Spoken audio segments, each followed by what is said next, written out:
I just cried. I just cried out to God for his help and just said, please. I just felt so broken and so violated. He had me hanging up, suspended in the basement. And he came up next to me and he said, go ahead and scream, I'll cut your vocal cords, I've done it before. Claustrophobia ranks among the most dreaded phobias worldwide. Among all fears, the thought of being trapped in an elevator terrifies many. Now, imagine enduring years confined within a tiny box. The mere contemplation of such a fate might induce hysteria. Yet today's story is about a girl who lived through precisely that, a staggering 7 years spent inside a cramped box. In 1977, 20-year-old Colleen Stan, a lively and sociable young woman from Redding, California, enjoyed socializing and outdoor activities.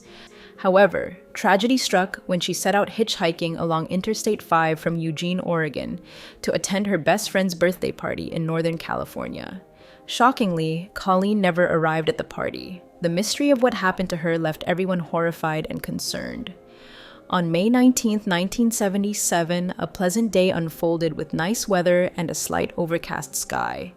Colleen, an experienced hitchhiker who prided herself on her skill, had already declined 2 rides as she continued her journey alone. A few hours later, a large blue van pulled up alongside Colleen. Inside, an innocent-looking young man occupied the driver's seat, with his wife seated in the back and their toddler safely strapped into a baby chair. Colleen saw them as an average, unassuming family, far from suspicious and seemingly incapable of causing harm. Sadly, she had no inkling that accepting their offer would turn out to be the greatest mistake of her life. The couple's names were Cameron and Janice Hooker. They appeared to be honest, hardworking individuals who had fallen in love and started a family. They resided in Red Bluff, California, and were 22 and 19 years old respectively when they encountered Colleen. Colleen found the Hooker family friendly and relatable, given their similar ages. Feeling comfortable, she accepted their offer for a ride to her friend's birthday party. Cameron began driving without incident, though Colleen felt a slight unease from the way he looked at her. They stopped at a gas station for snacks and restroom breaks. It was at this moment that Colleen's instincts urged her to flee, but tragically, she returned to the blue van. The journey resumed briefly before Cameron abruptly stopped the van. Brandishing a knife against Colleen's neck, he threatened her into silence, warning that any scream would mean her death. Subsequently, he forced her into a homemade 20-pound soundproof wooden headbox to ensure her silence, while Janice Hooker immobilized her further by binding her to a chair. They then drove the 31 miles back to their home, making only a stop for fast food along the way. Now, Colleen found herself nearly 350 miles away from her hometown in Oregon. At the Hooker's residence in Red Bluff, California, began a harrowing 7 years of captivity and torment for Colleen Stan. Cameron wasted no time in beginning his torturous rituals. He was a sadistic psychopath who had awful fantasies about young girls. His wife, Janice Hooker, helped him fulfill all his desires in order to keep her child safe, because otherwise, Cameron would kill that child too.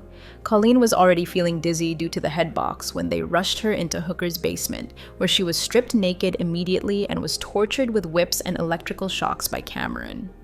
After being done for the day, Cameron and Janice had sex right underneath Colleen's suspended body. When Colleen was finally free from that nightmare, she informed the police that she had been certain the couple intended to kill her. To her astonishment, Cameron and Janice had never planned to end her life. Instead, their intentions were to dehumanize and subject her to brutal torture. Cameron's addiction to violent pornography fueled his disturbing fantasies, marking the beginning of Colleen's prolonged nightmare. For the next 7 years, Colleen was confined to a coffin-like box equipped with a sleeping mat, earplugs, and minimal ventilation holes. It became her grim home. Meanwhile, back in Eugene, Stan's family reported her disappearance to the police. Given the dangers of hitchhiking, authorities feared she might be dead. Unbeknownst to them, Colleen was enduring ongoing torture and isolation at the hands of Cameron in the Hooker's home. Subjected to continual terror and abuse, this was the daily torment Colleen endured. Cameron provided her with only 1 meal a day, water, and occasionally a few potatoes. She was forced to use a bedpan for her bodily functions, leading to significant weight loss and the cessation of her menstrual cycles due to extreme stress. To further control her, Cameron coerced Colleen into signing a slave contract, threatening that a company associated with the contract would harm her and her family if she disobeyed him. Cameron's psychological manipulation and mind games left Colleen terrified and unable to contemplate escape, much like Janice, who was also ensnared by Cameron's manipulation. Over time, Cameron permitted Colleen to visit her family, once alone and once with him as her new boyfriend. Though the family harbored suspicions about their daughter's living situation, they refrained from voicing concerns out of relief at seeing her alive. Meanwhile, Janice's animosity toward Cameron intensified. Initially, Cameron avoided becoming intimate with Colleen to honor the agreement with his wife. However, he later sexually assaulted her multiple times and failed to keep numerous promises. Janice resolved to end the inhumane situation. Eventually, she decided to set Colleen free. One day, while Cameron was at work, she revealed to Colleen that the company was fictitious and the contract was a sham. Providing her with money, Janice urged Colleen to take the next bus to her hometown, Eugene, Oregon. Colleen followed her instructions and reunited with her family after 7 years of horror.